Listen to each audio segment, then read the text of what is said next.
اعوذ باللہ من الشیطان الرجیم بسم اللہ الرحمن ان اللہ وملائکتہ یصلون علی النبی یا ایہا الذین آمنوا صلوا علیہ وسلموا تسلیما اللہم صلی علی سیدنا ونبینا وشفیعنا ومولانا محمد وعلی آل محمد وبارک وسلم۔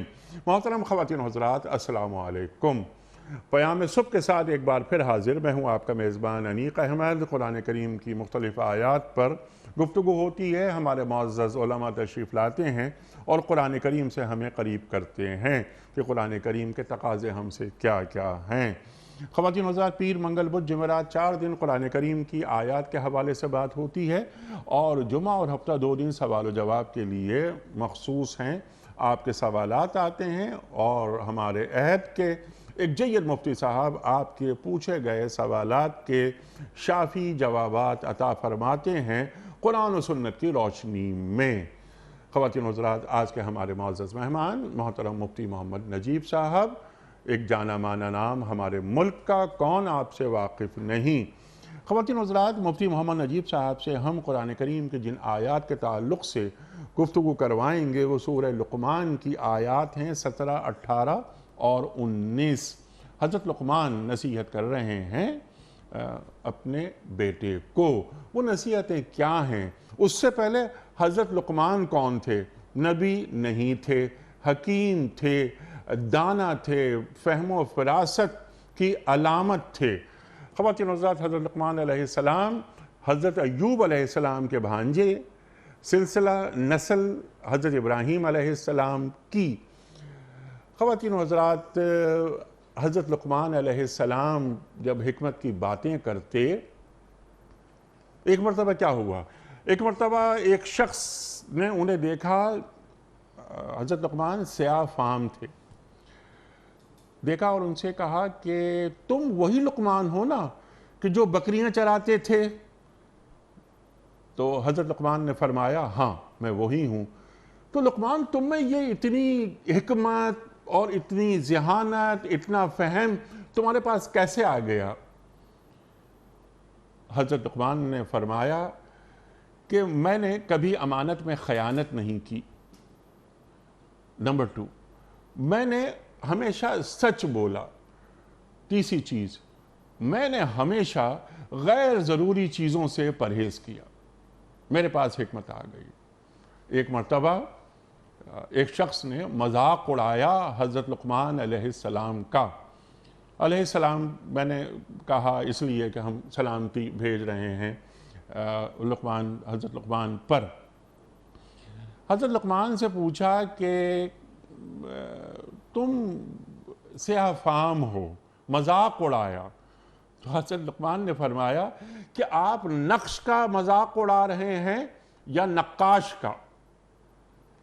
حضرت لقمان کے حوالے سے مزید گفتگو ہوگی، اور قرآن کریم کی یہ آیات جن میں وہ بیٹے کو نصیحت کر رہے ہیں، نماز کی تاکید کر رہے ہیں، نیکی کا حکم دو، بدی سے روکو، مصیبت جو بھی مصیبت پڑے اس پہ صبر کرو، وغیرہ وغیرہ بہت ساری باتیں ہم سیکھیں گے مفتی محمد نجیب صاحب سے۔ پروگرام کا آغاز کرتے ہیں اللہ تعالیٰ کے بابرکت نام سے، سورہ لقمان اور آیات 17، 18 اور 19۔ اعوذ باللہ من الشیطان الرجیم، بسم اللہ الرحمن الرحیم۔ یا بنی اقم الصلاة وأمر بالمعروف وانہ عن المنکر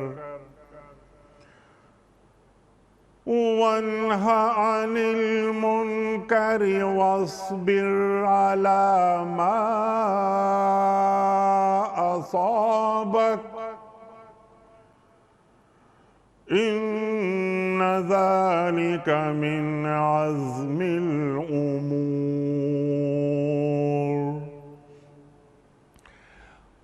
ولا تصعر خدك للناس ولا تمش في الأرض مرحا إن الله لا يحب كل مختال فخور واقصد مشيك واغضض من صوتك إن أنكر الأصوات لصوت الحمير صدق اللہ العظیم۔ بیٹے نماز قائم کر، نیکی کا حکم دے، بدی سے منع کر، اور جو مصیبت بھی پڑے اس پر صبر کر۔ یہ وہ باتیں ہیں جن کی بڑی تاکید کی گئی ہے، اور لوگوں سے منہ پھیر کر بات نہ کر، نہ زمین میں اکڑ کر چل۔ اللہ کسی خود پسند اور فخر جتانے والے شخص کو پسند نہیں کرتا۔ اپنی چال میں اعتدال اختیار کر اور اپنی آواز کو ذرا پست رکھ۔ سب آوازوں سے زیادہ بری آواز گدھوں کی آواز ہوتی ہے۔ صدق اللہ العظیم۔ محترم مفتی صاحب کی خدمت میں آج کے پروگرام کے حوالے سے، اس سے پہلے کہ ہم پہلا سوال رکھیں، کل کے پوچھے گئے سوال کا درست جواب اور آج کا سوال آپ کی خدمت میں۔ کل کا سوال یہ تھا کہ حضرت نوح علیہ السلام نے اپنی قوم کو کتنے سال تک دین کی تبلیغ کی؟ درست جواب 950 سال۔ آج کا سوال نوٹ فرما لیجئے۔ نزول وحی کے بعد جس دور میں کوئی وحی نازل نہیں ہوئی اسے کیا کہا جاتا ہے؟ عام الحزن، دور فترت، یا دور جاہلیت؟ جو درست جواب آپ سمجھتے ہوں روانہ فرمائیے۔ ہمارے فون نمبرز ہیں 0092213452709۔ ہمارا دوسرا فون نمبر ہے 009221343000980۔ ہمارا ای میل ایڈریس ps@dunyatv.tv۔ ہمارا SMS کا نمبر 3031۔ ہمارا واٹس ایپ نمبر ہے 00923218250194۔ حضرت ارشاد فرمائیے، لقمان علیہ السلام بات کر رہے ہیں، بات پہنچا رہے ہیں بیٹے کو، اور بیٹے کے ذریعے مطلب بچوں کے ذریعے بڑوں کو بھی نصیحتیں ہو رہی ہیں۔ لقمان علیہ السلام کون تھے اور کیا نصیحتیں ہو رہی ہیں؟ ارشاد۔ بسم اللہ الرحمن الرحیم، نحمدہ و نصلی علی رسولہ الکریم۔ یہ جو آیات آپ نے تلاوت فرمائی ہیں، یہ سورہ لقمان کی، حضرت لقمان علیہ السلام کی وہ نصیحتیں ہیں جو انہوں نے اپنی اولاد کو کی ہیں۔ اللہ جل شانہ نے قیامت تک کے لیے اس کو انسانیت کے لیے مشعل راہ رکھا ہے کہ آپ کی، یعنی آپ کا جو فیملی کانسٹیٹیوشن بنے گا نا، اس فیملی ہر جز فیملی کانسٹیٹیوشن کا حصہ ہے۔ تو جب آپ فیملی کانسٹیٹیوشن بنانے جائیں گے نا تو اس کی یہ ٹیمپلیٹ ہے اس فیملی کانسٹیٹیوشن کی۔ لقمان علیہ السلام ایک روایت کے مطابق ایوب علیہ السلام کے بھانجے ہیں، اور لمبی عمر پائی ہے، داؤد علیہ السلام تک کا زمانہ پایا ہے انہوں نے۔ اور آپ نے خود انٹرو میں یہ بات ارشاد فرمائی کہ جمہور علماء کا قول یہی ہے، سب کا مفسرین کا، کہ لقمان علیہ السلام جو ہے وہ نبی نہیں تھے، بلکہ اللہ جل شانہ نے ایک ولی اللہ تھے، اور اعمال کے اعتبار سے ولایت پہ پہنچے ہوئے تھے۔ اللہ نے ان کو حکمت عطا فرمائی تھی، علم عطا فرمایا تھا، اور ایک روایت میں آتا ہے کہ ان کو نبوت اور حکمت پیش کی گئی تھی، اور انہوں نے پوچھا کہ اختیار ہے تو اختیار، تو انہوں نے جو ہے وہ حکمت کو اختیار کیا کہ نبوت کا بار بہت زیادہ تھا۔ بنی اسرائیلی روایات ہیں، اس لیے ہم اس میں کوئی، لیکن یہ بات یقینی ہے تمام مفسرین کے ہاں کہ یہ نبی نہیں تھے۔ اچھا، پھر ان کے اقوال پرانی کتابوں میں بھی بہت ملتے ہیں۔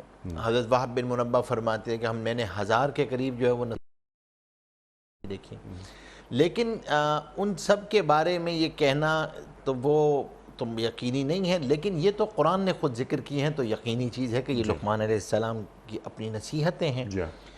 اور اللہ تبارک و تعالیٰ نے ان کو علم بھی ودیت فرمایا تھا اور حکمت بھی علم، یعنی ایسا علم لدنی تھا کہ انہوں نے کوئی ایسی تحصیل نہیں کی تھی، یعنی یہ وہ چیز تھی جو اللہ جل شانہ نے اعمال کے نتیجے میں اپنے علم سے علم عطا فرمایا، اپنے حلم سے حلم عطا فرمایا ان کو، اور وہ اعمال آپ نے خود ارشاد فرمایا کہ آپ دیکھیں یعنی کتنی زبردست چیز ہے یہ کہ یہ اعمال ایسے ہیں کہ اگر کوئی ان اعمال پہ جم جائے، امانت میں خیانت نہ کرے، سچ بولنے لگ جائے، نگاہ کی حفاظت کرنے لگ جائے، اپنے آپ کو لایانی کاموں سے بچائے، فضول کاموں سے بچائے، تو آپ کو اللہ تبارک و تعالیٰ خود علم عطا فرماتے ہیں۔ سبحان اللہ، سبحان اللہ۔ یعنی حکمت اور دانائی جو گاڈ گفٹڈ ہوتی ہے وہ کنڈیشنل ہے کچھ اعمال کے ساتھ، یعنی ان اعمال کے ساتھ اللہ جل شانہ وہ عطا فرما رہے ہوتے ہیں۔ تو ایک بات تو لقمان علیہ السلام کے حوالے سے یہ عرض کرنی تھی، اور پھر ظاہر سی بات ہے کہ لقمان علیہ السلام نے یہاں پہ جو اپنی اولاد کو نصیحت فرمائی ہے، پہلے جملے سے ایک چیز کی طرف اشارہ فرمایا کہ اولاد سے جب آپ مخاطب ہوں گے تو شفقت کے ساتھ مخاطب۔ سبحان اللہ، سبحان اللہ۔ اچھا مفتی صاحب، یہ تو اولاد سے مخاطبت ہو رہی ہے، تربیت اولاد، یعنی اگر ہم دو لفظ استعمال کریں، تربیت اولاد، لقمان علیہ السلام تمام گفتگو فرما رہے ہیں، اولاد کو نصیحت کر رہے ہیں تاکہ یہ بچہ یہ بڑا ہوگا، یعنی میرا آپ کا بیٹا مستقبل کا باپ ہے، میری اور آپ کی بیٹی مستقبل کی ماں ہے۔ قُوْ أَنفُسَكُمْ وَأَهْلِيكُمْ نعرہ سے اس کو جوڑ لیتے ہیں کہ تربیت اولاد کتنی اہم چیز ہوتی ہے۔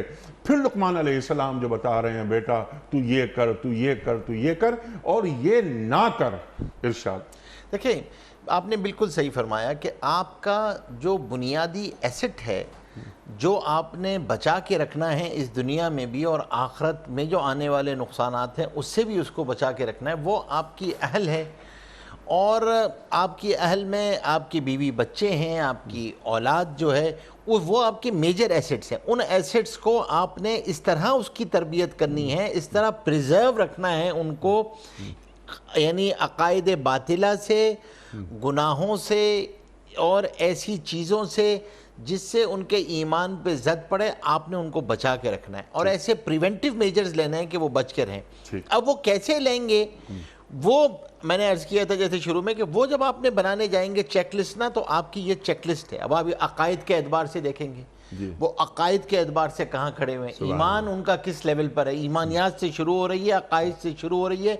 اس درجے کا یقین ہو تمہیں کہ اللہ تبارک و تعالیٰ ایک ایک ذرے پہ اللہ تبارک و تعالیٰ محیط ہے، اور پھر جب ایمان بن گیا، وہ جو آپ نے اب وہاں سے شروع ہو رہی ہے بات کہ ٹھیک ہے ایمانیات آ گئی ہے، تو اب نماز پر نماز کی کیا شکل ہوگی، جو بھی اس زمانے میں نماز کی شکل تھی اس کی طرف فرمایا گیا کہ دیکھو اب جو ہے وہ تم نے اللہ تبارک و تعالیٰ کے سامنے اطاعت کو پیش کرنا ہے، کیونکہ عقیدہ اور ایمان تو دل کا فعل ہے نا، اس کا اظہار کا نام، اس کا اظہار چاہیے نا، سبحان اللہ۔ کہ اب یہ ایمانیات کے مظہر تمہارے اخلاقیات میں، معاملات میں، عبادات میں، تو عبادات سے شروع کیا۔ کیوں؟ کیونکہ نماز جو ہے وہ بنیاد ہے، آگے آنے والی بد اخلاقیاں اگر کوئی ہو سکتی تھیں تو ان الصلاۃ تنہی عن الفحشاء والمنکر، یہ نماز ہوگی تو یہ خود اس سے روک دے گی، اور یہ ستون ہے، یہ ستون ہے، اس کو آپ آگے پیچھے نہیں کر سکتے۔ جیسے آپ کی یہاں پر کوئی ستون ہوتا ہے تو آپ کرسی ہٹا سکتے ہیں، میز چیزیں آگے پیچھے کریں گے، ستون نہیں ہٹائیں گے۔ الصلاۃ عماد الدین، اب الصلاۃ جب عماد الدین ہے تو اس کا مقصد یہ ہے کہ نماز اپنی جگہ رہے گی، میٹنگ آگے پیچھے ہوگی، کاروبار آگے پیچھے ہوں گے، چیزیں آگے، نماز نہیں ہلے گی، آپ کے مشاغل آگے پیچھے ہو رہے ہوں گے، نماز اپنی جگہ وہ کھڑی رہے گی۔ تو نماز کو بچا لیا تو آپ نے سب کچھ بچا لیا۔ اچھا نماز ہو گئی، تو اب نماز کے بعد کیا ہے؟ نماز کے بعد اپنی اصلاح ہے اور لوگوں کی اصلاح ہے۔ اچھا نماز کے لیے کیا یہ ضروری نہیں کہ پہلے باپ نماز پڑھے؟ جب باپ نماز پڑھے گا تو اولاد باپ کو دیکھ کر خود نماز پڑھنے لگے گی۔ ماں نماز پڑھ رہی ہے تو ایسا ممکن نہیں کہ ماں نماز پڑھ رہی ہو اور بیٹی نماز نہ پڑھے، تو نماز تو پڑھنی ہے، مطلب وہ توحید کی بات ہو گئی، ان الشرک لظلم عظیم، اللہ کی طرف رخ کرنا ہے، نماز پڑھنا ہے، تو نماز تو پڑھ، بیٹے تو نماز پڑھ اس لیے کہ میں بھی نماز پڑھ رہا ہوں باپ کی حیثیت سے، تیری ماں بھی نماز پڑھ رہی ہے باپ کی حیثیت سے، تو گھر میں ایک نماز کے ماحول کی کیا اہمیت ہوتی ہے؟ دیکھیں گھر میں آپ پیوٹ جو ہوتا ہے نا، پیوٹ تو وہ محوری کردار جس کو دیکھ کے سب چل رہے ہوتے ہیں، وہ تو ماں اور باپ ہوتے ہیں نا، جو خود بخود ان کی وجہ سے ساری کی مقناطیسیت ان کے اندر ہوتی ہے، وہ کھینچ رہے ہوتے ہیں، ان کے اعمال خود کھینچتے ہیں اولاد کو اعمال کی طرف۔ اچھا اب اگر یہ موجود ہے، یہ نماز موجود ہے، تو سب کے لیے پھر ایک جملہ کہہ دینا کافی ہے، کیونکہ انہیں پتہ ہے نماز کیا ہوتی ہے، کیونکہ وہ باپ کو دیکھتے ہیں، انہیں پتہ ہے نماز کیا ہو رہی ہے۔ یعنی سب سے پہلے تو ماں باپ کو خود آنا ہوگا نماز پہ، اور پھر اس کے بعد کہنا ہوگا۔ کہنے کی پھر سٹیجز ہیں، 7 سال کی عمر میں کیا کہنا ہے، 10 سال کی عمر میں کیا کہنا ہے، آگے کس طرح کہنا ہے، تو آپ نے کتنا آپ نے گریجولی سختی کرنی ہے اس کے اندر، کہاں پر جا کر آپ نے لائن ڈرا کر دینی ہے کہ بھائی اب نہیں ہوگی، بس اب نماز نہیں جائے گی۔ ہاں وہ سختی کیا کرنی ہے، بلکہ ٹریمنگ کرنی ہے۔ اب آپ نے وہ ٹریمنگ کرتی جانی ہے نا، کوئی اس کی کہیں پر آپ نے لائنز ڈرا کرنی ہوں گی نا کہ بھائی ٹھیک ہے یہاں تو آپ نے اس کو موٹیویشن سٹارٹ کی۔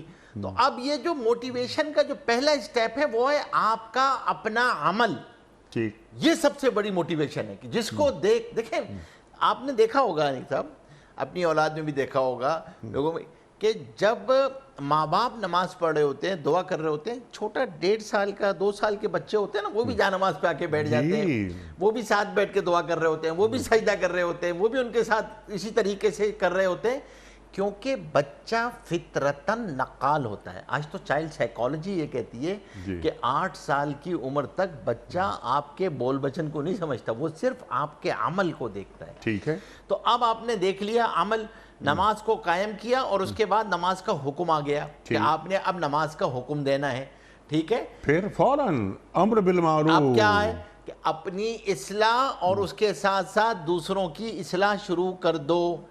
کیوں کر رہے ہو؟ تاکہ خود دیکھیں اس کی کیا فائدہ ہوتا ہے، دعوت کا فائدہ کیا ہے، نیکی کی طرف بلانے کا فائدہ کیا ہے کہ اپنی اصلاح کی آدمی کو فکر رہتی ہے، اور اللہ جل شانہ نے دعوت کے اندر ایک عجیب تاثیر رکھی۔ دعوت کی دعوت دیتا ہے تو داعی کے ساتھ اللہ کی مدد بھی ہوتی ہے، اور داعی کو عمل کی توفیق ہو جاتی ہے۔ سبحان اللہ۔ دیکھیں اذان جو ہے نا وہ دعوت تامہ ہے، اللہم رب ہذہ الدعوت التامہ، کمپلیٹ دعوت ہے۔ مؤذن اذان دیتا ہے، پورا محلہ سنتا ہے، جس کو توفیق ہوتی ہے مسجد میں آتا ہے، لیکن مؤذن کو تکبیر اولیٰ کی نماز نصیب ہوتی ہے، اس کو جماعت کی نماز نصیب ہوتی ہے، کیوں؟ اس نے دعوت دی تھی تو اس کو عمل کی توفیق ہو گئی۔ تو آپ نے، کیونکہ آپ نے اب خاموش نہیں رہنا ہے، کہیں اللہ کا حکم ٹوٹے گا تو خاموش نہیں رہو گے، ہاں نیکی کی طرف بلا رہے ہوگے، برائی سے روک رہے ہوگے کہ دیکھو تم اپنے پیئرز میں جا کے بیٹھو گے، اپنے ہم عمر دوستوں میں بیٹھو گے، وہ غلط باتیں بھی کریں گے تو ان کو بھی جا کر نیکی کی تلقین کرنا ہے۔ اب آپ نے جو ہے نا وہ معاشرے کا ایکٹیو ایجنٹ بننا ہے۔ ہاں لیکن نماز کے بعد نماز، لیکن اوپر سے آ رہی ہے چیز، نماز کے ذریعے رابطہ قائم ہوا اللہ سے، امر بالمعروف سے رابطہ قائم ہوا مخلوق خدا سے۔ امر بالمعروف کے ذریعے مخلوق کا تعلق اللہ سے جوڑو گے، کنیکٹ کرو گے، کیونکہ اب تم کنیکٹیوٹی کے اس معیار پہ پہنچ گئے ہو، ایکٹیو ایجنٹ ہو، تم کنیکٹ کر سکتے ہو، اس کنڈکٹر کا کام تم کر سکتے ہو، سبحان اللہ۔ اور اگر نہیں کرو گے تو تمہارا اپنا عمل کمزور ہوتا چلا جائے گا۔ اچھا اب آ گیا حکم کہ اب یہاں سے اس کو روک دو، برائی سے روکو، لیکن کیا؟ لیکن یہ کہ دعوت کے اندر ایک چیز ہے، تنقید کسی کو پسند نہیں۔ آپ کسی کو کے اوپر تنقید کریں تو بچہ بھی ہو تو وہ بھی ذرا آنکھیں چڑھا لیتا ہے، بڑا ہو تو وہ بھی، اس کو بھی برا لگتا ہے۔ تو جب آپ اس کی کسی برائی کے اوپر کہیں گے، اس کو روکنے کے لیے کوئی تدبیر اختیار کریں گے تو اسے برا لگے گا، ہو سکتا ہے اس کا رویہ یا اس کی زبان سے کوئی جملہ نکل جائے۔ تو اب تم اللہ کے سفیر ہو، نیکی کی طرف بلا رہے ہو، تم نے جواب نہیں دینا ہے۔ وَاصْبِرْ عَلَى مَا أَصَابَكَ عَلَى مَا تعمیم ہے، ہو سکتا ہے رویے تمہارے خلاف ہو جائیں، ہو سکتا ہے تمہارے خلاف کوئی الفاظ کہے جائیں، کرٹیسائز، کوئی تنقید کی جائے، تمہارے عیب نکالنا شروع کر دیں لوگ، تمہارے خلاف کوئی مہم چل پڑے، یہ سب کچھ ماں کے اندر شامل ہے۔ ہو سکتا ہے کہ تمہیں مارے، تم نے کیا کرنا ہے؟ صبر. اور کیوں کرنا ہے صبر؟ کیونکہ یہ بہت عالی المرتبہ چیز ہے. صبر نہیں کرو گے تو آگے نہیں بڑھ سکو گے. آج کے دور سے ذرا جوڑ لیتے ہیں اس بات سے. آج کا دور ہم سے زیادہ آپ جانتے ہیں کہ آج اس دور میں نیکی کی بات کرنا کیا بالکل ایسا نہیں ہو گیا کہ انگارہ ہاتھ پہ رکھ کر اس چلنا. میں آتا ہے نا علامات قیامت میں سے ایسا ہے جیسے انگارے کو ہاتھ میں لے کے چلنا. اب اچھا یہی یہاں ہر دفعہ ہر جگہ پہ آیا ہے. وہاں پہ جب ہم سورہ عصر پڑھ رہے ہیں وَتَوَاصَوْا بِالْحَقِّ وَتَوَاصَوْا بِالصَّبْرِ، اللہ کہ جب یعنی آپ حق بات کی تلقین کرو، نیکی کی طرف بلاؤ، یہ ہو نہیں سکتا کہ ریئیکٹ نہ ہو. اور علماء نے عجیب بات لکھی ہے. علماء نے لکھی ہے یہ ریئیکشن اللہ جل شانہ مخلوق سے اس لیے کرواتے ہیں کہ اللہ صبر کے ذریعے معیت کا رتبہ دینا چاہتے ہیں، اس کا درجہ، اس کو ایلیویٹ کرنا چاہتے ہیں. اس امتحان اور آزمائش سے گزارتے ہی اس لیے ہیں کہ تمہیں اگلے لیول میں جانا ہوتا ہے. جو آپ نے بات فرمائی تھی نا کہ صبر نہیں کرو گے تو آگے نہیں بڑھو گے. انیق صاحب امتحان میں تو وہ بیٹھے گا نا جس نے اگلی کلاس میں جانا ہے. جس نے پہلی کلاس میں ہمیشہ رہنا ہے تو وہ آزمائش اور امتحان سے کیوں گزرے؟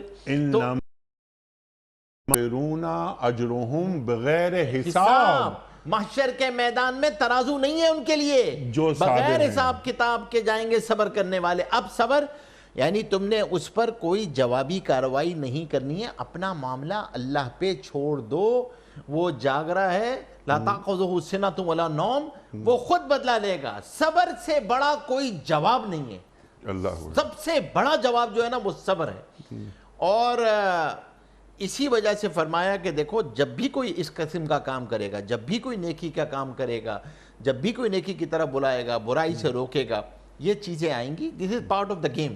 یہ ہوگا، ہر ایک کو آیا ہے، یہ ہمیشہ ہوگا. اسی لیے ہمیشہ فوراً دوسرا عمل جو اس کے ساتھ داعی کو ہمیشہ اپنے ساتھ رکھنا ہے وہ برداشت، وہ صبر، وہ اور اس کے ذریعے سے اپنی چیزیں تمہاری جو ہے وہ جمی رہیں گی. سبحان اللہ. اچھا صبر کرنے والے کو کبھی کبھی ایسا احساس ہوتا ہے، ہیومن سائیکی ہے نا، انسان کی نفسیات کے شاید ہماری شکست ہو گئی اس میں یا ہماری ہیٹی ہو گئی ہے، لیکن صبر کرنے والا تنہا نہیں ہوتا. ان اللہ مع الصابرین. صبر کر کے ایک آدمی ذرا دیر کے لیے خاموش ہو جائے، پیچھے ہٹ جائے، صرف اس غرض کو پیش نظر رکھے کہ مجھے اللہ کا ساتھ نصیب ہو گیا کیونکہ اس وقت میں صابرین میں شامل ہوں. دیکھیں اور اس میں سب سے بڑی بات یہ بھی ہوتی ہے کہ ایک عجیب بات ہے، علماء نے لکھا ہے کہ اس موقع پہ کیونکہ وہ اللہ کا ریپریزنٹیٹیو ہوتا ہے نا، سفیر ہوتا ہے نا، اللہ کا داعی ہوتا ہے، اللہ کی طرف بلا رہا ہوتا ہے نا. اب جب کوئی اس کے مقابلے میں آتا ہے تو بنیادی طور پہ وہ اللہ کے حکم کے مقابلے میں آتا ہے. اگر یہاں پر یہ صبر نہ کرے اور کوئی جملہ کہہ دے تو وہ قبولیت کی گھڑی ہوتی ہے، سامنے والے کا نقصان ہو جاتا ہے. اللہ آپ دیکھیں نا طائف کا موقع ہے، جی ہاں، جبریل امین تشریف لائیں، حضور پاک صلی اللہ علیہ وسلم سے کیا عرض کیا ہے کہ آپ حکم دیں تو دو پہاڑوں کو ملا دوں. حضور پاک صلی اللہ ہر وہ جگہ جہاں پہ آپ کو نظر آ رہی ہے صبر کر رہے ہیں. اور پھر کیا ہو رہا ہے؟ اللہ جل شانہ ان قوموں کے لیے ہدایت کا فیصلہ کرتے چلے جا رہے ہیں، وہاں پہ ہدایت آتی چلی جا رہی ہے، طائف والوں کے لیے ہدایت آ گئی. اسی طرح یہاں پر بھی کیونکہ یہ صبر اس لیے ہے کہ یہ صبر وہ جذبہ ہے جو تمہاری خیرخواہی کا مظہر ہوتا ہے کہ تم سامنے والے کے خیرخواہ ہو. تم اس کو دنیاوی نقصان بھی نہیں پہنچانا چاہتے، آخرت میں بھی اس کا نقصان نہیں کرنا چاہتے، تو تم برداشت کرتے ہو یہ سمجھتے ہوئے کہ اس بیچارے کو کیا پتا، اس کو تو پتہ ہی نہیں ہے. تو آپ نے اس کو یہ خیرخواہی کے ساتھ، ہاں آپ نے جو بات فرمائی یہ ذہن میں کبھی بھی نہ آنے پائے، اس لیے نہ آنے پائے کہ بھائی آپ کا کام تھا عمل کو کر دینا، بات کو پہنچا دینا، پروسیس کو پورا کر دینا. ٹھیک ہے، اب اللہ کا نظام خود حرکت میں آئے گا. آپ کا کام یہی ہے، آپ کا کام والذین جاہدوا فینا لنہدینہم سبلنا. جو محنت کرنے والے ہوں گے اللہ اس کو ضرور بے ضرور ہدایت عطا فرمائے. شرمانا نہیں ہے، سبحان جتنی بات کہہ دو ہاں یہ ضرور ہے. امر بالمعروف اور نہی عن المنکر کے اندر اس کے درجات ضرور ہیں کہ اگر کہیں پہ آپ جو ہے ہاتھ سے روک سکتے ہو، اولاد ہے ہاتھ سے روک دو اس کو، کہیں پر جو ایسی آپ کے سب ہاتھ سے، نہیں تو زبان سے روکو، نہیں تو یہ جو آخری درجہ ہے اس لمٹ پر رہو کہ دل سے اس کو برا سمجھو، من رأى منکم منکرا فلیغیرہ بیدہ، یہ سب. اور دوسری بات کہ جب نیکی کی بات کرنے لگو تو اپنی صحیح نیت خیرخواہی کی نیت سے کرو، صحیح طریقے سے کرو، صحیح بات رکھو، تو وہ انشاءاللہ اثر کرتی ہے. تمہارا مقصود اس کی تنقیص یا تنقید نہ ہو، تمہارا مقصود اصلاح ہو. سبحان اللہ. دیکھیں انیک بھائی، اگر آپ کا مقصود آپ کسی معاشرے میں، اپنے گھر میں، کسی تقریب میں، کہیں پہ جا کے آپ اصلاح کرنا چاہتے ہیں نا اس کی، تو اس کی اسٹریٹجی اور ہوتی ہے. جی. اور اگر آپ سامنے والے کو بے عزت کرنا چاہتے ہیں نا اور اس کو فساد برپا کرنا چاہتے ہیں، اس کی اسٹریٹجی اور ہوتی ہے. جی ہاں بالکل. 2 ڈفرنٹ اسٹریٹجیز ہیں. تو آپ پہلے خود طے کرو کہ مقصود اصلاح ہے یا مقصود فساد ہے، مقصود خیر خواہی ہے یا فساد پیدا کرنا ہے. اچھا، اس کے ساتھ ساتھ صبر کے ذریعے اس کو فتح کرنا بھی آ جاتا ہے. یعنی خود کو فتح کرنا کہ اپنی شخصیت کو مضبوط کرنا کہ دیکھیے میں صابر ہوں، میں فوراً ری ایکشن نہیں دیتا. قرآن کریم فرماتا ہے نا کاظمین بالغیظ، یہ وہ لوگ ہیں کہ جو غصے کو پی جاتے ہیں، جن سے جنت کا وعدہ اللہ کر رہا ہے. تو شخصیت مکمل ہوتی ہے، مضبوط ہوتی ہے، ٹھوس ہو جاتی ہے کہ دیکھیے میں نے صبر کیا، فوراً بڑبڑ کرتے ہوئے اپنے جذبات کا اظہار نہیں کر دیا. تو یہ چیز بھی پیش نظر رہے. لقمان علیہ السلام اولاد کو بتا رہے ہیں یہ تمہیں کرنا ہے. کیا نہیں کرنا؟ لوگوں سے منہ پھیر کر بات نہیں کرنا.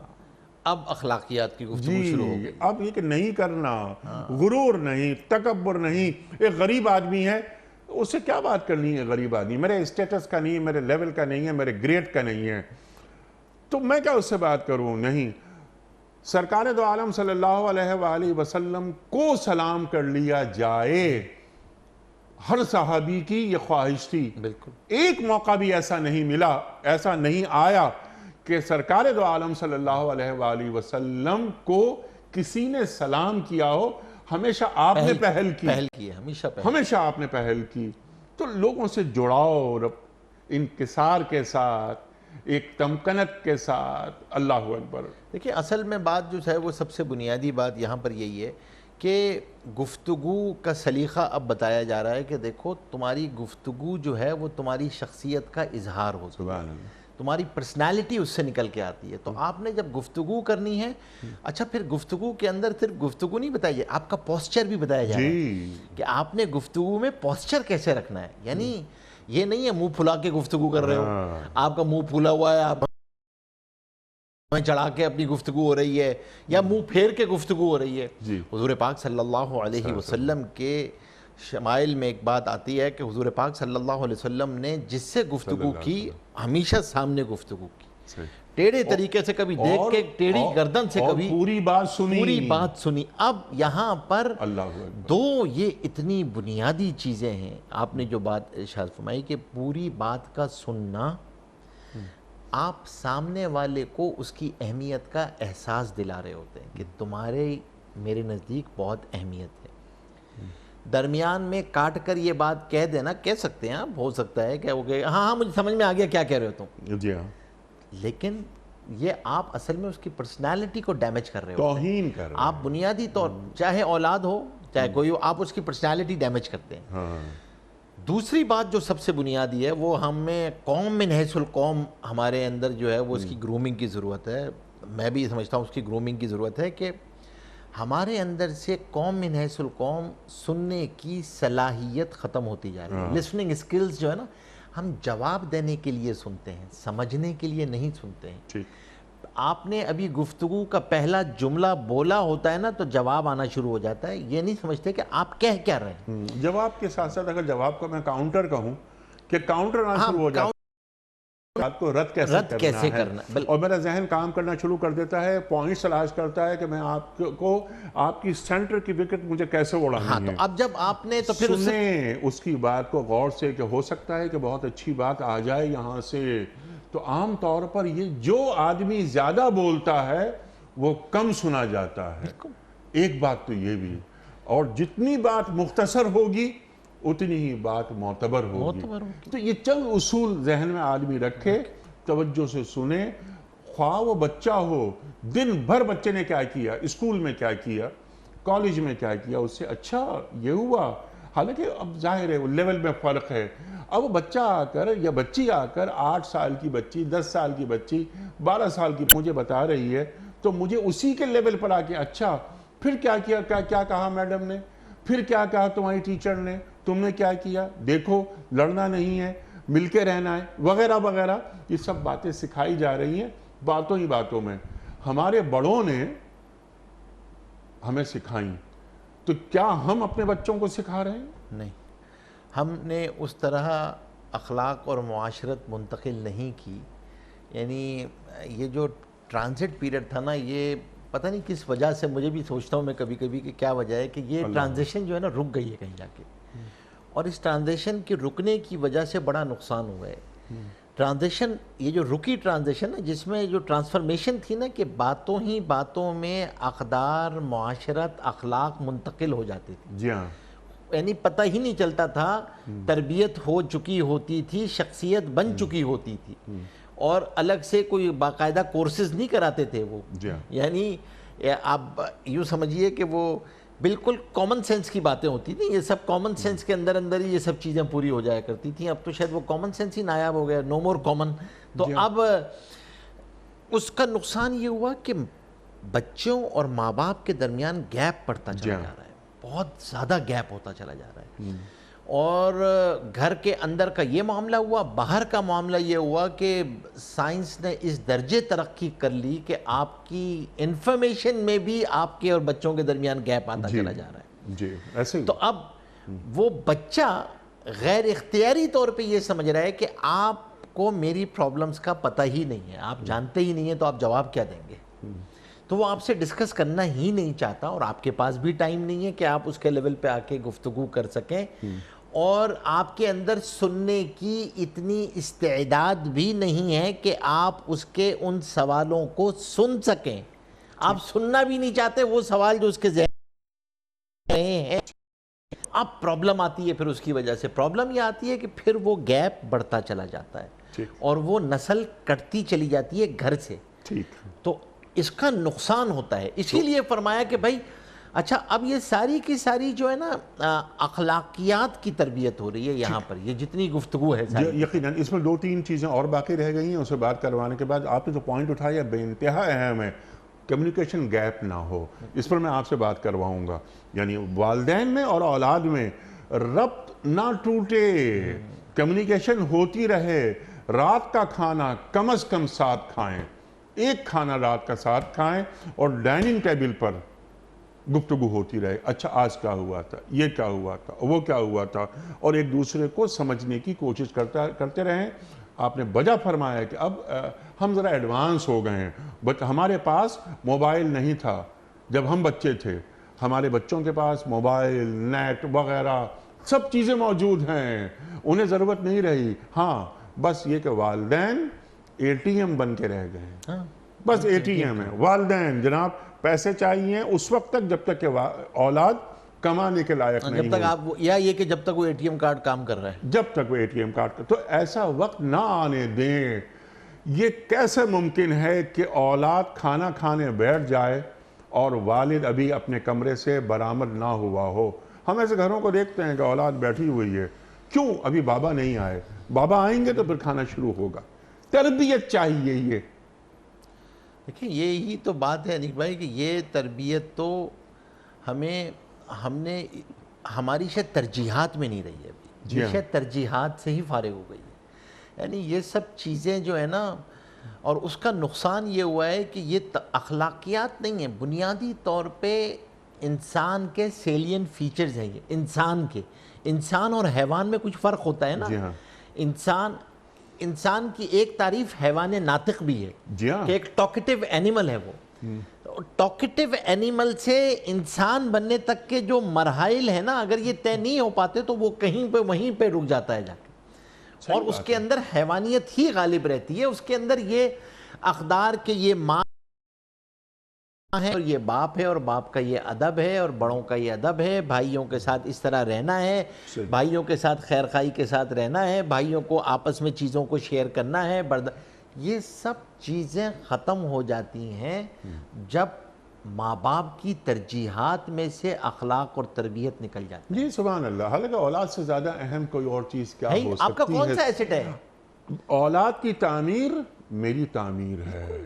بھائی دیکھیں نا، آپ سوچیں محشر کے میدان میں اولاد سے بعد میں حساب ہوگا، ماں باپ سے پہلے حساب ہوگا اولاد کے. بچہ فطرت پہ پیدا ہوتا ہے، ماں باپ اس کو یہودی یا عیسائی بناتے ہیں. یہ تو آپ کے اوپر ہوتا ہے، آپ نے کون سے معلمین چنے ان کے لیے، کون سے اساتذہ چنے، کون سی درسگاہ چنی ہے، کتنا وقت ہے آپ کے پاس ان کے لیے، سبحان اللہ. کتنے مربیین کے سامنے لے جا کے بٹھایا ہے آپ نے کیا ان کو، بات ہے. سبحان اللہ. کتنے انسانوں کو انہوں نے دیکھا ہے. جی ہاں بالکل. کیا قصور ہے ان کا جنہوں نے زندگی بھر انسان کو ہی نہیں دیکھا، جنہوں نے دیکھا ہی نہیں کہ انسان ہوتے کیا ہیں، جنہوں نے انسانیت کو دیکھا ہے. میں کہتا ہوں، اسی لیے میں کہتا ہوں کہ اللہ معاف کرے، ہمارے رویوں نے اس نسل کو آرفن جنریشن بنا دیا ہے. یہ یتیم نسل ہے، کسی کے پاس وقت نہیں ہے انیس صاحب اس کے لیے. اور پھر سب سے بڑی چیز یہ ہے کہ ایک گدھ لا کے بٹھا دیا آپ نے جس کو میڈیا کہتے ہیں، اور اس سے بڑا ہے سوشل میڈیا. اب آپ نے ان کے اوپر چھوڑ دیا ہے ان کو، اور خود ہم نے وہ تمام چیزیں جو ہمارے ذمہ تھیں وہ آؤٹ سورس کر دی ہیں سوشل میڈیا اور میڈیا کے حوالے. تربیت بھی سوشل میڈیا کرے گا اور میڈیا کرے گا، اور انفارمیشن بھی ان کو وہی پہنچائے گا، اور گفتگو بھی وہی کرے گا. تو وہ ٹویٹر کے ذریعے گفتگو کریں گے، آپ کے پاس تو ٹائم ہی نہیں ہے. سبحان اللہ. سبحان اللہ. خود پسندی نہیں، فخر جتانا نہیں، یہ بھی نصیحت حضرت لقمان کر رہے ہیں اولاد کو، بیٹے کو. یہ خود پسندی یہ کیا ہوتی ہے؟ فخر جتانا، کہ اپنا ذکر کرنا. دیکھیں ہمارے معاشرے میں کتنے بہت سارے لوگ، اور ہنسی آتی ہے بعض اوقات تو، بلکہ ہنسی ضبط کرنا مشکل ہو جاتی ہے. می مائی سیلف، یہ جو واحد متکلم، یعنی واحد متکلم کے صیغے میں بات کیوں ہو رہی ہے؟ کوئی کانسیپٹ ڈسکس کیا جائے، کوئی ویلیو ڈسکس کی جائے، یعنی اپنے کارنامے، اپنی فتوحات، ہر 2 منٹ کے بعد میں کوئی نہ کوئی واقعہ، ارے میری ملاقات اس سے ہوئی تھی، میں تو پرسوں میں نے یہ کام کیا اور میں نے یہ کام کر دیا. اور بھائی اللہ کا واسطہ یار، جتنے لوگ یہاں بیٹھے ہوئے ہیں وہ سب احمق نہیں ہیں کہ آپ کی ایک یہ جاہلانہ زندگی کے بے وقوفانہ واقعات سنتے رہیں. تو فخر نہیں جتاؤ، اپنا ذکر نہ کرو، بلکہ کیا کرو، کوئی کریٹیو بات ہو، کوئی کانسیپٹ ہو، اس پر بات کی جائے. حضرت علی فرما رہے ہیں، اللہ اکبر کرم اللہ وجہہ، کہ تکلموا لتعرفوا، کلام کرو تاکہ پہچانے جاؤ. آدمی کلام کرتا ہے، پہچان میں آ جاتا ہے کہ یہ آدمی کتنا گہرا ہے، کتنا پڑھا لکھا ہے، کتنا جاہل ہے، کتنا سیلف سینٹرڈ ہے، وغیرہ وغیرہ وغیرہ. ارشاد. دیکھیں یہی وہ بات ہے جو آپ نے ارشاد فرمایا نا. لیکن میں اس میں یہ کہتا ہوں کہ یہ بنیادی طور پہ ماں باپ سے منتقل ہوتے ہیں. یہ جو رویے ہیں نا، خود پسندی کے رویے، یہ ماں باپ سے غیر اختیاری طور پہ منتقل ہوتے ہیں. اگر وہ والد کو ہم میں کی گفتگو میں سنے گا اور ہر جگہ، تو وہ اس کے یہی سیکھے گا. اسی لیے تو میں عرض کر رہا ہوں کہ سب سے بڑا اہم بات یہ ہے کہ کسی مالی کے سامنے جا کے بٹھائے نا اس کو. بھائی اگر خود نہیں کاٹنا آتا، خود تراشنا نہیں آتا، تو کسی مالی کے سامنے بٹھا دو جو کم از کم اخلاق کو تراش تو سکے، گفتگو کو بتا تو سکے کہ بیٹے گفتگو ہوتی کیا ہے، کس طرح کی جاتی ہے گفتگو، بات رکھی کیسے جاتی ہے، بات کرنے کا سلیقہ کیا ہوتا ہے، ڈھنگ کیا ہوتا ہے، بڑے چھوٹے کا فرق کیا ہوتا ہے، کب آپ نے گفتگو میں انٹرپٹ کرنا ہوتا ہے، کب آپ نے سننا ہوتا ہے. تو کسی انسان کے سامنے کسی، اور اسی لیے میں ہمیشہ کہا کرتا ہوں کہ المیہ ایک یہ ہے، ہمارے چھوٹا شہر کیا بڑے شہر کیا، کہ ہمارے یہاں سے مربیین کے حلقات ختم ہو گئے، جن حلقوں میں بیٹھ کے تربیت ہوا کرتی تھی، کہ آپ کو یہ پتا چلتا تھا سوال کرنے والے نے سوال کیسے رکھا، جواب دینے والے نے جواب میں تعمیم کیسے رکھی کہ سب کے لیے ہو جائے، وہ کسی انفرادی آدمی کے لیے نہ رکھے. اور یہ کہنا، اس کا نقصان کیا ہوتا ہے؟ اس خود پسندی کا نقصان یہ ہوتا ہے کہ ساری زندگی آدمی صرف اپنی خوشی کے لیے اور اپنی ہی چیزوں کے لیے گزارتا ہے، اور یہی وہ بیج ہوتا ہے جو آگے چل کے ڈپریشن کا ذریعہ بنتا ہے. جی بالکل. ڈپریشن بنیادی طور پہ احساس کمتری جو ہوتی ہے وہ ہوتی ہی اس وجہ سے ہے کہ یہ بیچارہ احساس برتری کی تلاش میں ہی بیچارہ. احساس کمتری ہی اس کو اپنے بارے میں بات کروانا سکھاتا ہے. میں اس مقام پر تو نہیں پہنچا, کوئی اور تو تعریف میری نہیں کر رہا, تو میں اپنی زبان سے خود تعریف کروں کہ ارے میں نے یہ کام کیا, جس کو کہتے ہیں ڈینگے مارنا. تو کبھی خود پسندی نہیں, خود فخر کا اظہار نہیں کرنا, اپنی چال کو پست رکھنا, اپنی آواز کو پست رکھنا. سب سے بری آواز گدھے کی آواز ہوتی ہے. یہ صوت الحمیر, یہ کیوں یہاں بیان کر رہا ہے اللہ تعالیٰ قرآن کریم ایک میں؟ بات تو یہ ہے کہ اللہ تبارک و تعالیٰ تمام جانور جو اللہ تبارک و تعالیٰ کے پرندے تسبیحات کر رہے ہوتے ہیں, صرف اس کے بارے میں کہا کہ یہ جب ہینگتا ہے تو اس وقت شیطان کو دیکھتا ہے, جی ہاں, اسی لیے اس کو جب سنو آواز تو اعوذ باللہ من الشیطان الرجیم پڑھو. تو فرمایا کہ ایسی آواز کیوں بنا لیتے ہو کہ ایسا لگتا ہے کہ شیطان تم پہ غالب آ گیا ہے. اتنا چیخ چلا کے وہ, یعنی آپ گفتگو اپنی دماغ کی طاقت سے کریں نا, پھیپڑے کی طاقت سے گفتگو کرنے سے کوئی سامنے والا متاثر تو نہیں ہو جاتا کہ آپ پھیپڑے کی طاقت سے اگر گفتگو کریں گے تو سامنے والا اس سے متاثر ہو جائے گا کہ آپ کے پھیپڑے جو ہیں وہ کووڈ-19 سے متاثر نہیں ہوئے اور بالکل صحیح ہیں, تو اگلا آپ کی بات کو سمجھ جائے گا. اسی لیے فرمایا کہ دیکھو اب کیا ہے, ایک اور بات بھی اس کے ساتھ ہی سائملٹینیسلی ہے کہ دیکھیں چلنے میں بھی جو میانہ روی ہے اور جو صحیح ہے چال, کہ جو اپنی نارمل چال ہے, بلا وجہ بھی سر جھکا کے نہ چلو. جی جی, اماں جان حضرت عائشہ رضی اللہ تعالیٰ عنہ کے سامنے سے ایک آدمی جا رہا تھا اور یوں پس جھکائے ہوئے جا رہا تھا. اماں جان نے پوچھا کون ہے یہ؟ فرمایا کہ کوئی قاری ہیں, قاری قرآن پڑھنے والے کو کہا جاتا تھا کہ وہ کوئی قاری ہیں. تو فرمایا یہ ایسے کہہ لیں یہ پس جھک کے چلتے تواضع. تو فرمایا کہ یہ جو ہیں ان کے اندر تواضع عمر رضی اللہ تعالیٰ عنہ سے زیادہ نہیں ہے. حضرت عمر رضی اللہ تعالیٰ عنہ سینہ کہا کہ سیدھا چلتے تھے بالکل اور تیز چلتے تھے, اور یہ اس طرح کیوں چل رہے ہیں. اسی طرح آواز کو اس طرح پست رکھنا کہ سامنے والے کو سنائی نہ دے, سامنے والے کو پتہ ہی نہ چلے, یا تو آپ کو بنیادی طور پہ اعتدال رکھنا ہے, نہ اس لمٹ پہ جانا ہے کہ آواز گدھے کی معلوم ہو, نہ اتنی پست رکھنی ہے کہ سامنے والے کو سنائی نہ دے. تو اپنی آواز کے اندر آواز کا سلیقہ, اور اسی لیے ماں باپ کو کہا جاتا ہے اور اساتذہ کو کہا جاتا ہے کہ جب یہ بچے چھوٹے ہوتے ہیں تو ان کو چیخنا چلانا آپ گویا یہ سکھا رہے ہوتے ہیں کہ بات کو منوانے کا طریقہ یہ ہے کہ چیخ کے بولا جائے, اللہ اکبر, چلا کر بولا جائے. تو unconsciously back of the mind میں ان کو یہ پتا چلتا ہے کہ جب مجھے اپنی بات منوانی ہے تو چیخنا ہوگا. اس کی بات کو ذرا سی, آپ کی بات کو اور آگے بڑھاتے ہوئے ذرا اس کا ہم کیونکہ اس کو جوڑتے ہیں حالات حاضرہ سے بھی, ٹو ڈوز میں بھی میں آپ سے پوچھوں گا ابھی, اگر والد نے والدہ سے چیخ کر بات کر لی گھر میں تو آپ نے اولاد کی سائیکی کو تباہ کر دیا کہ اچھا یعنی عورت سے, بیوی سے چیخ کر بات کی جا سکتی ہے. یہ کیا کیا, گھر کا ماحول تباہ ہو گیا. اگر کبھی ہم نے دیکھا ہے اور بزرگوں سے سنا ہے, اگر کسی نے یہ ایسی بات کر لی تو کوئی اور بزرگ یہ کہتا تھا کیا ہوا, تم نے اس ٹون میں بات کی, ہمارے خاندان میں تو خواتین سے اس انداز سے بات نہیں ہوا کرتی تھی, تم کہاں اٹھ بیٹھ رہے ہو.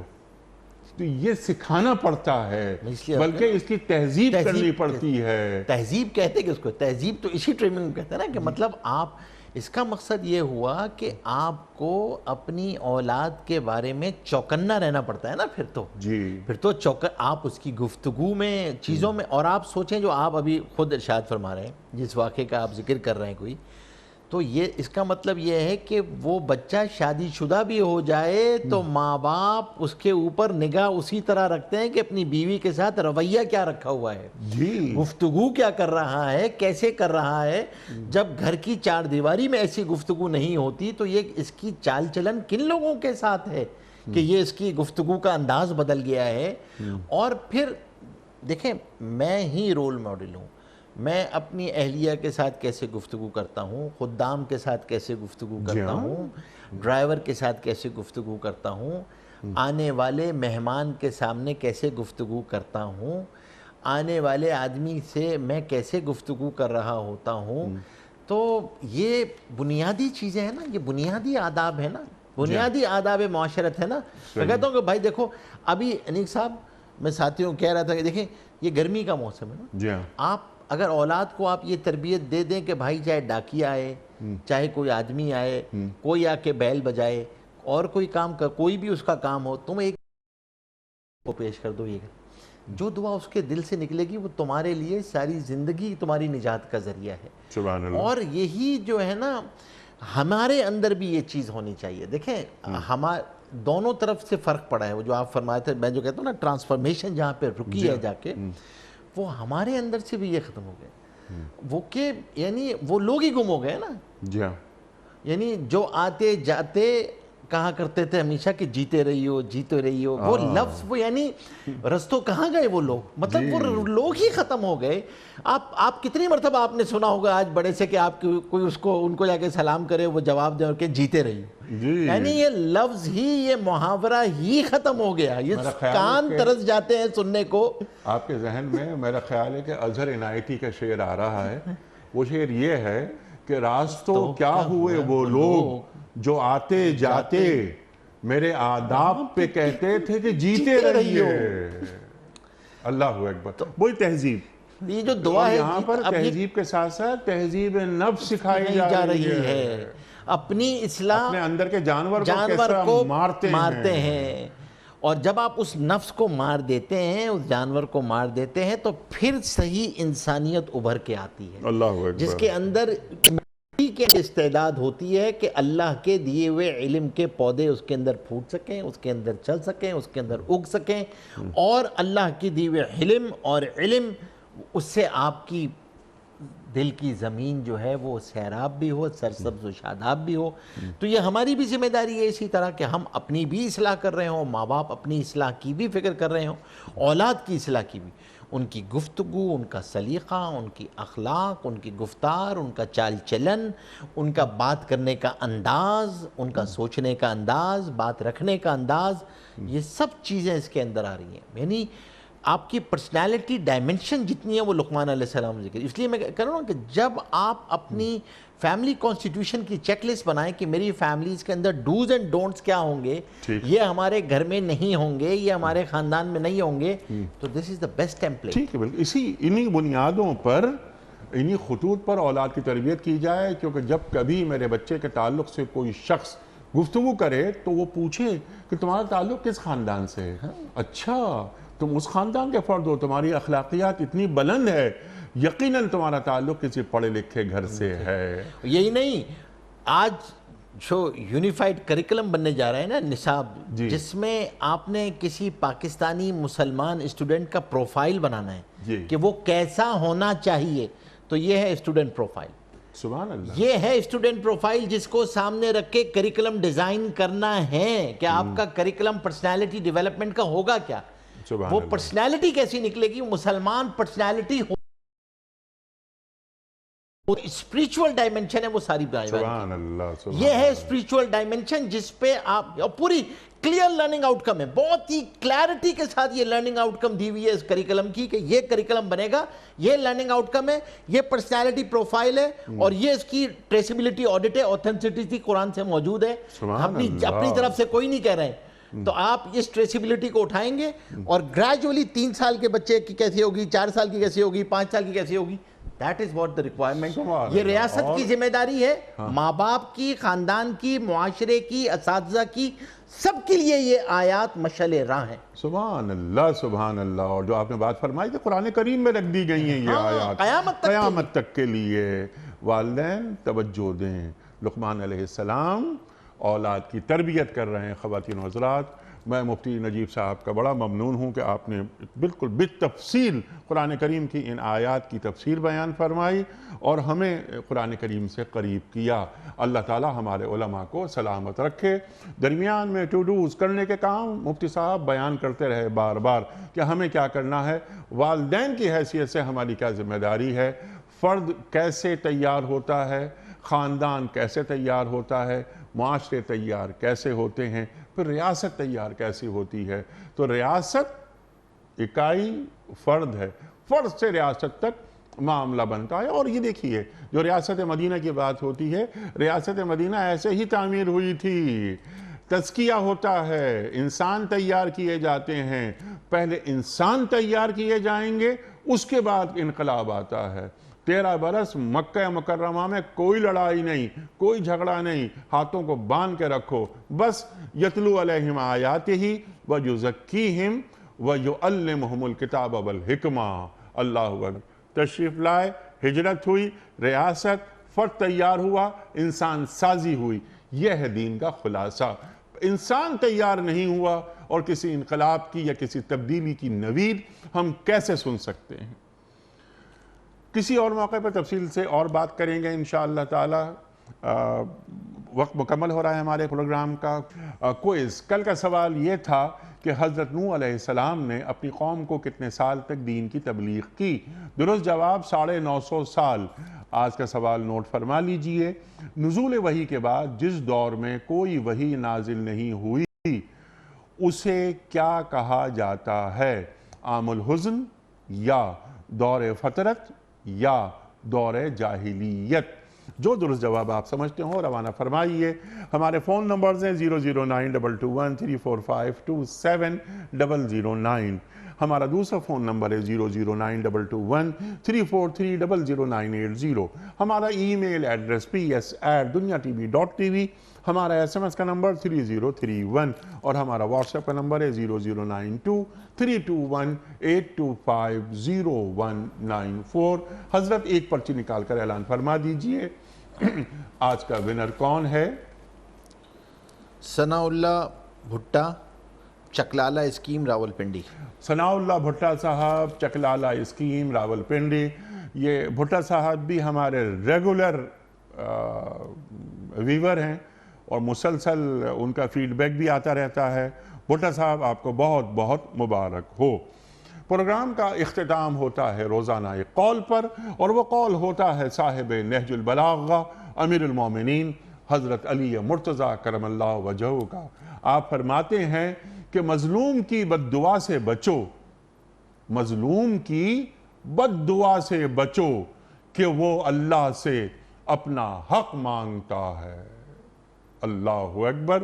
اپنے میزبان انیق احمد کو کل تک کے لیے اجازت دیجیے۔ خدا حافظ۔